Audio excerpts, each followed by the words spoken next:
Salam dostlar, bu gün Elton Abuşovun ədəbiyyat testinin qədim dövr hissəsinə baxacağıq. Qədim dövr Azərbaycan ədəbiyyatının testlərinə baxacağıq. Testlər 35 dənədir.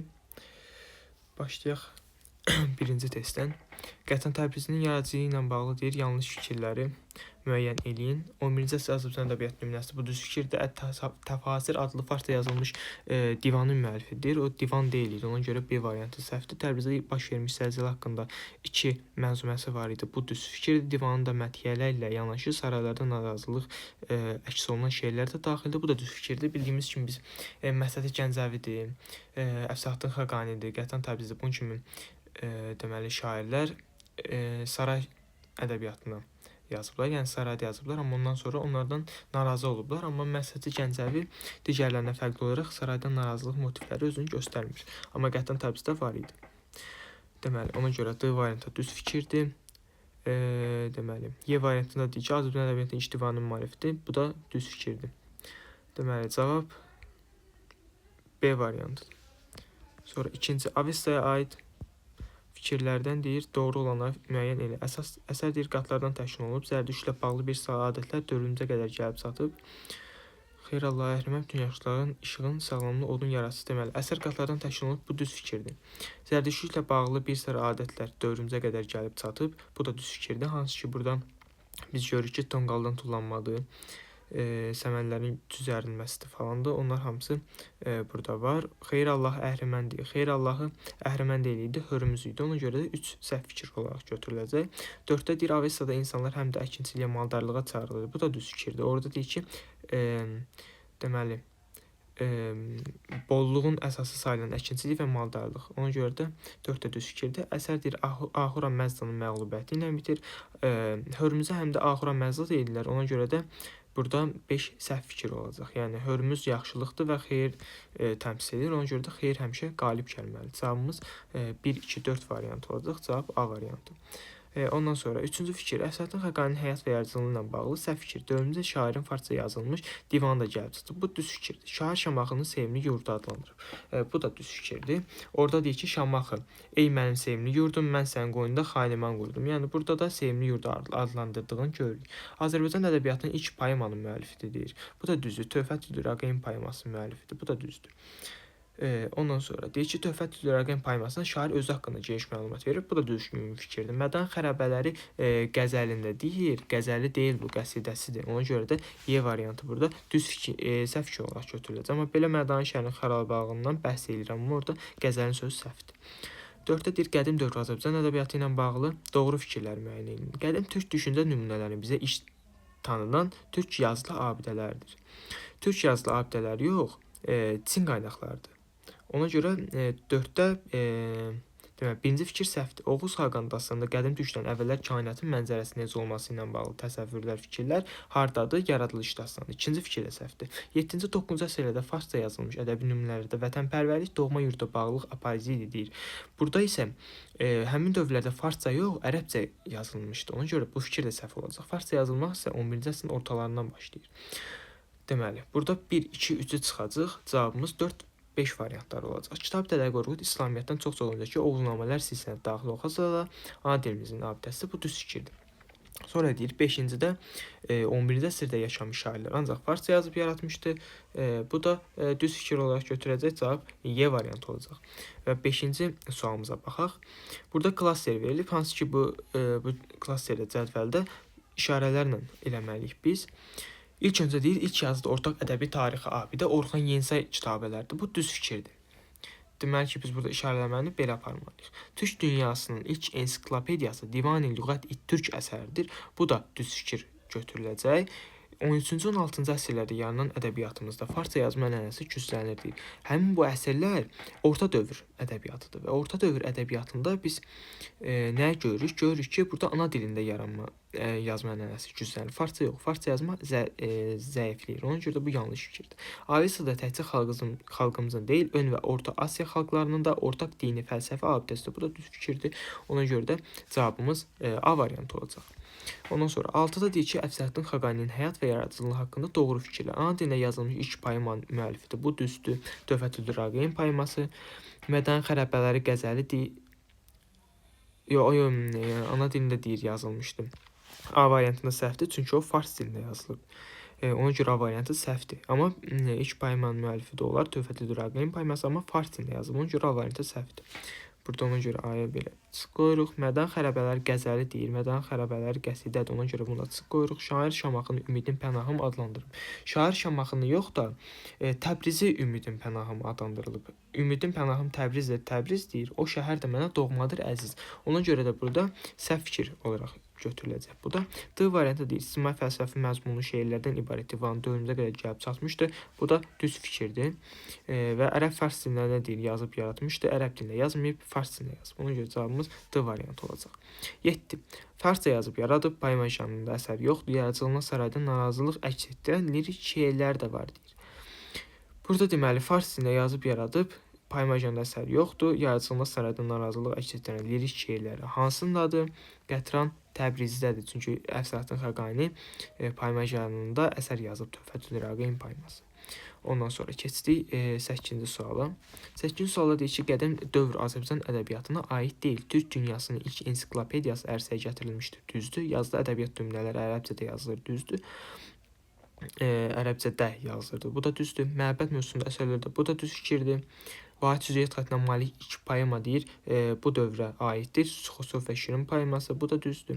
Sufizm ədəbiyyatı təsir göstərir, mühüm rol oynayır. Sufizm ədəbiyyatı orta dövr üçün xarakterikdir. Ona görə də cavabımız Y variantıdır. Orta dövrdə başlayıb sufizm.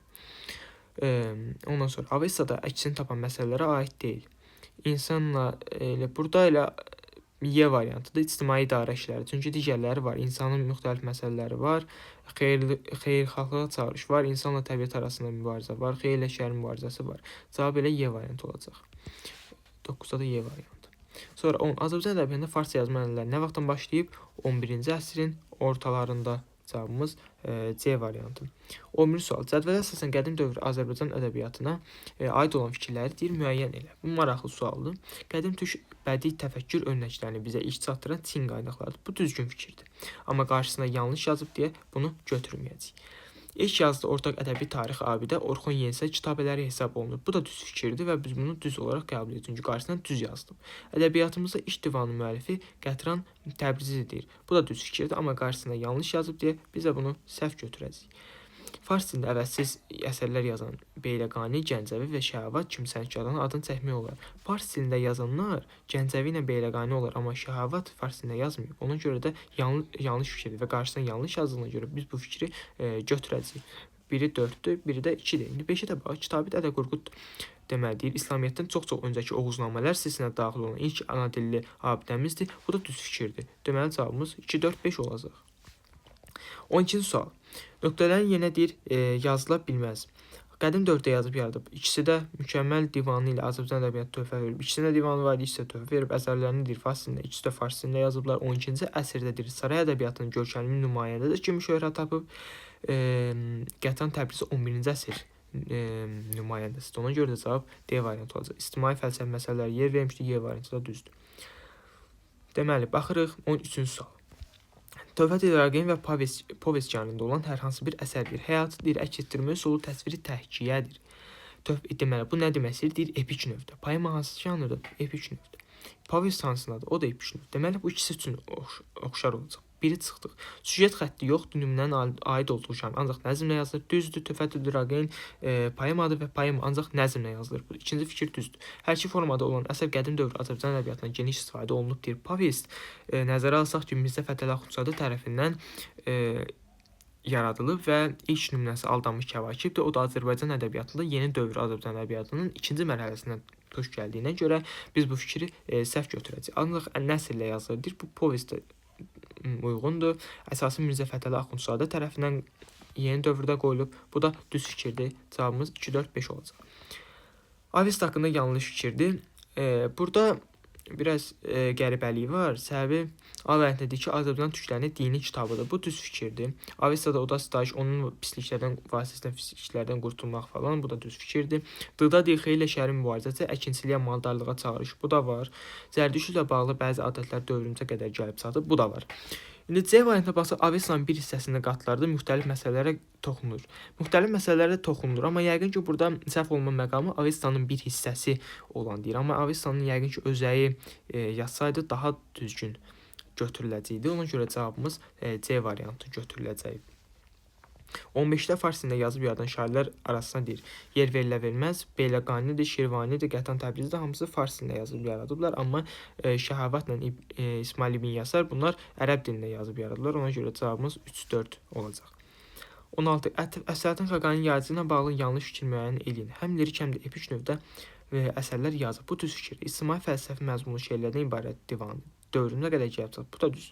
Ədəbiyyatımızda ilk avtobiyografik poemanın müəllifidir, deyir. Bu da düz fikirdir. Mədəni xərabələri əsərində dövrün uşaqlarına ibrət dərsi vermişdir. Bu da düzdür. Deyirik ki, biz mədəni xərabələrinin qəsidəsində nə olur? Mədəni şəhərinin xərabalıqlarından bəhs edilir və həmin dövrdə də həmin uşaqlara ibrət dərsi verir. Ona görə D variantı düzdür. Y variantı deyir ki, öz xalqına sadə insanlara dərin məhəbbət bəsləmiş şair saraylardan uzaq olmuşdur. Amma onun bir hissəsinə qədər düzdür. Şair hissəsinə qədər düzdür. Amma saraylardan uzaq olmuşdur fikir səhvdir. Çünki o sarayda yaşayıb yaradıb. Amma sonradan olsa da belə saraylardan narazılıq. Amma o şair saraylardan uzaq olmuşdur fikir səhvdir. Çünki o sarayda yaşayıb yaradıb. Ona görə cavabımız Y variantı olacaq. O 7-ci suala baxaq. Deməli, Məhsədi Gəncəv və Əfsəlattin Xəqani üçün oxşar sayıla biləcək fikirləri müəyyən eləyin. Deməli, burada baxaq. Yaradıcılığın məhəbbətin Bir dəqiqə.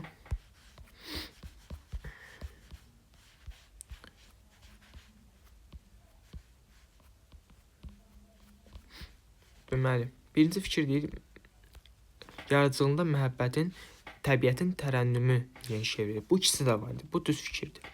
Eyni əsrdə yaşayıb yaradıblar. İkisi də 12-ci əsrdir. Bu da düzdür. İctimai fəlsəfi məzmunlu şeirlərin ədəbiyyatımızda töhfə verir. Bu da düzdür. Təbrizdə baş vermiş zəlzələ haqqında bu Qətən Təbrizidir. Həm lirik, həm də epik növdə yazan Xəqanidir. Ona görə cavabımız 1, 2, 3 olacaq. 7 və 9-cu əsrlər ədəbiyyatı. 7 və 9-cu ərəb dilində yazılırlar. Deməli, nədir? A variantı düz cavabdır. B-də deyir, şairlərin yaradıcılığında vətənpərvərlik, doğma yurda bağlılıq. Bu da var. Yaradıcılığında təbiət mövzusunda yenilik axtarışlar, lizm özünü qabarıq göstərir. Bu fikir də var. Ərəb və farsça yazma meylləri bu dövrün xarakterikdir. Burada fars dilində yazmırlar, ərəb dilində yazıblar. Yenə ona görə cavabımız D variantı olacaq. Y variantı deyir ki, zəngin bədii irsi qoymuş həkkara. Yalnız lirik növdə yazıb yaradır. Bu da düz fikir götürülür. Qədim dövr Azərbaycan ədəbiyyatına aid xüsusiyyətləri deyir. Müəyyən elə ilk sujetli poemanın əsası qoyulub. Deməli, bu düz fikirdir. Ən geniş yayılmış janr qəsidədir. Bu da düz fikirdir. Hansı ki, bu dövrlərdə belə gedir. Qədim dövrdə qəsidədir. Sonra orta dövrə keçəndə qəzəldir. Yeni dövrdə qoşmadır, müxəmməsdir. O belə olaraq janrlar belə gedir. Deməli, 1 düzdür, 2 düzdür. Bu dövr üçün səciyyəvi olan ədəbiyyatda ya saray, ya da sarayla birbaşa bağlı olan ədəbiyyatda. Bu da düz fikirdir. Çünki onların elə çoxu sarayda yaşayıb yaradanlardır. Bu da düz fikirdir. Ana dilində iş şeir öyrənciləri meydana çıxır. Ana dilində iş şeir öyrənciləri burada meydana çıxmır. Orta dövrdə meydana çıxır. 5-də yazılı ədəbiyyatda heca vəznindən istifadə olunur. Heca vəznindən istifadə olunma da orta dövrdən sonra deməli, başlayır şahisməli xətai ilə. Ona görə cavabımız yenə 1, 2 və 3 olacaq. Ondan sonra gələk 20-ci suala. 20-ci sualda sual işarəsinin yerlərinə deyir hansısı qoyulmalı. Töhfət Üraqinin janrını istəyir. Janrı poema janrındadır. Sonra dastan və kainatın mənzərəsinin necə olması. Bu fikirdə yaradılış dastanı üçün uyğundur. Ona görə də burada yaradılış dastanı yazmalıyıq. Gənclərə nəsihət, lirik şeirdir və mövzusu. Mövzusu da ki, gənclərin həyatın təsəvvürü haqqında fikirlərinin formalaşması mövzusu da ola bilər. Sonra 21-ci suala keçək. 21-ci sualın nöqtələrin yenə uyğun gələn variant elə baxırıq Təbriz haqqında məzmunəni görən kimi Qətran Təbrizini ora qoyuruq. Farsça yazılmış lüğəti düzdür. Farsça yazılmış divan müəllifi də düzdür. Qətran Təbrizidir. Köç və Alper Tonqa üçün uyğun cəhət bu bütün həmin o dastanlar üçün uyğun cəhətdir. Hansı ki, ortaq məkan, mənəvi mühitdə yaradılmış əsərlərdir. Bu fikir bütün yaradılışdır. Köçdür, Alper Tonqadır, Oğuz Xaqandır. Ondan sonra Ergenekondur. Bu kimi dastanların hamısı üçün ortaq fikir olaraq götürüləcək. dünyanın yaranması haqqında yoxdur. Burada yaradılışda insan təbiətlə mübarizədən söhbət, insanla təbiət arasında əsasən Avestadadır. İslamiyyətdən sonrakı Azərbaycan ədəbiyyatı. Bu da səhvdir. Çin qaynaqları Çin ilə yazılmış, bu Çin ilə yazılmayıb. Ona görə cavab D variantıdır. Ortaq türk o bütün ortaqlar üçün götürmə, amma D variantı bütün dastanlar üçün ortaq fikirdir. Ortaq türk ədəbiyyat nümunələri arasında verilə bilməz deyir. Deməli, burada da elə Avestan götürəcəyik. Cavab Avestada ilə bunları izaha gərək yoxdur. Məsələn, Gəncəvi, Qətən, Təbrizi və Əfsəlatın Xaqani birləşdirən cəhdlər arasında verilə bilməz deyir. Qətən bilir ki, Əfsəlatın Xaqanidə hansı elişdir, epikdir. Məsələn, Gəncəvidə məsələn yoxdur. Lirik növdə yazır məsələn Gəncəvi. Ona görə də epik növdə yazmadığına görə biri verə bilmərik. Verilə bilməz deyinə görə biri götürür. Sarayda yaşayıb yaradıblar hamısı. Ona görə ikinci çıxdıq. Humanist problemlər, ictimai fəlsəfi məsələlər üçündə də var idi. Bunda çıxdıq. Avtobioqrafik əsərlərin deyir müəllifidir. Burada avtobioqrafik əsərlərin müəllifi Əfsəlatın Xaqanidir. Ona görə 1-4-ü götür. Ancaq farsın əruz vəzində isə 3-ü də. Ona görə bunu götürmürük. Cavab 1-4. 25. Beytin müəllifin müəyyən edin. Boyun böyüklüyü deyildir gərək. Hümmət böyük olsun. Bir də ki, ürək. Bu Gəncəli Nəsihət şeirindəndir. Hansı ki, bu da Əfsəlatın Xaqani tərəfindən yazılıb. Ona görə də cavabımız burada D variantı olacaq. Sonra keçdik 26-ya. Məsələdə Gəncəvi haqqında 12-ci əsr Azərbaycan ədəbiyyatı. Bu düz fikir. Deməli, düzləri seçməliyik. Əsərlərini fars dilində əruz vəznində yazıb. Bu düz fikirdir. Deməli, biri götürdük. İctimai fəlsəfi məzmunlu rübailəri ilə deyir, şöhrət tapıb. Bu da düz fikirdir. Yaradıcılığın əsasında saraydan narazılıq dedik ki, məsələn, Gəncəvidə saraydan narazılıq yoxdur. Ona görə 3 səhvdir. Təhkiyə əsasında yazdığı əsərlərdə bu təhkiyə əsasında yazmayıb, iki növdə yazmayıb. Ona görə bu da 2 səhvdir. Ərəb dilində yox, fars dilində yazıb. Deməli, 27. Qətran Təbrizi, Əfsəlatın Xaqani və Məsədi Gəncəvi. Bu üçünün haqqında düzgün fikirləri bizə deyir. Deməli, A təhkiyə əsasında deyir, əsər yaradıb. Bu Əfsəlatın Xaqaniyə aiddir. Ona görə A-nı bura yazdıq. Ondan sonra fars dilində yazılmış rübailərlə məşhurdur. Bu da ki, Məsədi Gəncəviyə aiddir. B-ni də bura yazdıq. İlk divanın müəllifidir. Dedik ki, ilk divan kimdədir? Qətran Təbrizidə. C-ni də oraya yazdıq. Həm lirik, həm də epik növdə əsərlər yazıb deyir. Bu da Əfsəlatın Xaqaniyə aiddir. Sonra Gəncə və Təbriz saraylarında deyir yaşayıb. Bunu da ki atacağıq Qətran Təbriziyə. Cavabımız 1C-yə 2A-dir və 3-ə B variantı olacaq. 28-də deyir mədəni xərabələri ilə deyir Gəncəli Nəsihəti uyğunlaşdır Venn diaqramında göstər. Fars dilində əruz vəznində yazılıb. Fars dilində deməli əruz vəznində yazılan bunların ikisi də eynidir. Saraydan narazılıq motivləri öz əksini tapıb. Saraydan narazılıq motivləri mədəni xərabələrindədir. Gəncəli Nəsihətdə deyil. A, B, B, C, C şəklində qafiyələr deyir, yəni məsələ formasına yazılıb. Məsələ formasına yazılıb. Hansı bu da hanıdaydı? Gəncəli Nəsihətdə digər qəsidə idi. Ona görə məsələ olanı seçib 2-yə C-ni yazırıq. Dostluqda möhkəm olmağa falan, nadanların hiləsinə aldanmamaq Gəncəli Nəsihətdədir. D variantında yazılıb. Tərənnüm əsasında yazılıb isə bu da hər ikisinə uyğun fikir olaraq götürüləcək. Ondan sonra 29. Ədəbiyyatımızda ilk poemanın vahid şeir xətti yoxdur deyir. Töhfətül Rəqəyn poemasında deyir Azərbaycan ədəbiyyatında yazılmış ilk poemadır. Biz burada nəyə götürməliyik? Deməli, birdə deyir ilk poema. Süjet xətti yoxdur. İkincində deyir ki, Töhfətül Rəqəyn poeması da ilk poemadır. Birdə deyir ki, ilk poema süjet xətti yoxdursa, deməli Töhfətül Rəqəyn də poeması ilk poemadırsa, deməli onun da süjet xətti olmamalıdır. Ona görə də cavabımız burada C variantı olacaq. Sonra 30. Aşağıdakı müdrik sözlərdən hansını Gəncəli Nəsihət şeirinə aid eləmək olmaz? Burada dostun versə qum alovcunu yum deyə dostun neynəsə də sən onu yəni yanında dur belə fikirlər var. Yəni tikan deyir, gül deyir, əksə də elə bir yer olmalıdır. Deyir ki, gül olsa da deyir, tikanlı olsa da çıxarıb deyir, onun yerindən atma. Belə bir fikir var idi. Ona görə bu fikir düzdür. Ağıllı düşmənlərdən dostdan yaxşıdır. Və belə bir fikir yoxdur. Ağıl yaşda deyil, başdadır var. Nadan qul ən canlılıqda yuxuya gedər. Bu da var. Qüvvə hər şey ağıl qüvvəni sındırır. Bu da var. Yəni hamısı var. 30-dama B variantı olmayacaq. Ondan sonra 31-də deyir Əfsəlatın Xaqaninin Gəncəli Nəsihət şeirində deyir uyğun gələn variantları. Burada biz baxırıq. Birinci fikir düzdür. Vəfa var. Dostluqda möhkəm olmalı, haqq yolundan azalmaq. Bu da var.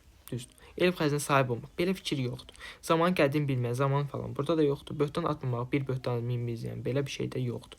Cavab A variantı olacaq. Gənclərə nəsihətin deyir, birinci şərtə baxmayaraq məzmuna aid olan fikirlər. Deməli, 1-i çıxırıq. Elə çıxmışkən 4-ə çıxırıq. Ağılın böyüklüyündən bəhs olunur. 10 qul yanında şagird olacaq. Bu düz fikirdir. Hiləgərliyin elləri dərdə salır. Hiləgərliyin yox, fitnəkarlığın elləri dərdə saldığına görə 3 səhvdir. Kiçik adamla nəvazə etmək görə də xələl gətirməyəcəyi fikirdə düz fikir olaraq götürüləcək. Ondan sonra keçdik. Yanlış əsərin məzmununu deyir nəzərə alaraq əsasən yanlış fikirləri müəyyən, yəni doğrudan yanlış, yanlışdan isə doğruları seçməliyik. Fitnəkarlıq oğurluqla müqayisə edilir. Deyir sonunun deyir faciəli olduğu deyir göstərilir. Bu düz fikirdir. Yox, bu fitnəkarlıq oğurluqla müqayisə edilir. Sonunun faciəli. Fitnəkarlıq oğurluqla müqayisə olunmur. Ona görə bu yanlış fikir olaraq götürülməlidir. Bu yanlışdır. Və yanlışın altında olduğu üçün bunu götürməliyik. Ondan sonra deyir ki, ədalətli olmağı birinin haqsız yerə vursalar, dostun olsa belə ona qarşı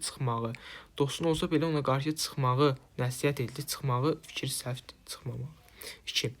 Nadanların xoş sözləri inanmamaq, onlardan uzaq durmaq. Düz deyir, bu fikir var, ona görə bunu götürməyəcəyik. Hər kəs vəfasız etsə belə, vəfasız olmamaq nəsihət olunur. Bu da düz fikirdir, bunu da götürük. Ana dilinin möhtəşəm əsəri, ana dilinin deyir, möhtəşəm, ana dili yox idi bu əsərdə, bu yanlışdır. Buna çıxdı, cavabımız 1, 2, 4 olacaq. 34. Eyler-Venn diaqramına əsasən doğru variantları müəyyən elədir. Burada yerlərinə qoyub biz tapmalıyıq. Əsərdə ağılın üstünlüyündən bəhs olunur. Gənclərə nəsihətdə var, yaralı, amma bir uşağın dastanında da ağılın üstünlüyündən bəhs olunur. Oradakı uşaq da ağıllı idi axı. Ona görə bu fikri düz fikir olaraq götürəcəyik. Əruz əslində məsləvi şəklində yazılıb deyir. Əruz əslində məsləvi şəklində yazılıb. Bu da hər ikisinə aid xüsusiyyətdir. Ona görə də bunu da götürməyəcəyik. Sonra pis adamlardan ehtiyat etməyə vurğulayan şair oxucuya məsləhət verir. Bu da düzdür. Tədbirli olmağın faydalarından danışır. Bu düz fikirdir. Sadəcə yaralı bir uşağın dastanına aiddir. Ağıllı düşmən nadan dostdan yaxşıdır fikri. Və bu da düz fikirdir. Düz fikirdir. Bəli. Ona görə də cavabımız 3, 4, 5 olacaq. 35-də isə deyir. Gənclərin nəsihət əsərinin ideyasından səsləşən atalar sözünü müəyyən elə. Doğru dostluq qərəzsiz olar. Yəni demək istəyir ki, dostluqda deyir şübhə ilə yanaşmamalısan da, yəni dostuna şübhə ilə yanaşmamalısan. Dostun nə deyirsə düz deyir. Yəni o fikir ona görə götürülüb, ona görə cavabımız Y variantı olacaq. Deməli, bu qədər qədim dövr Azərbaycan ədəbiyyatı Elçin Albişovun testindən izahı bu qədər.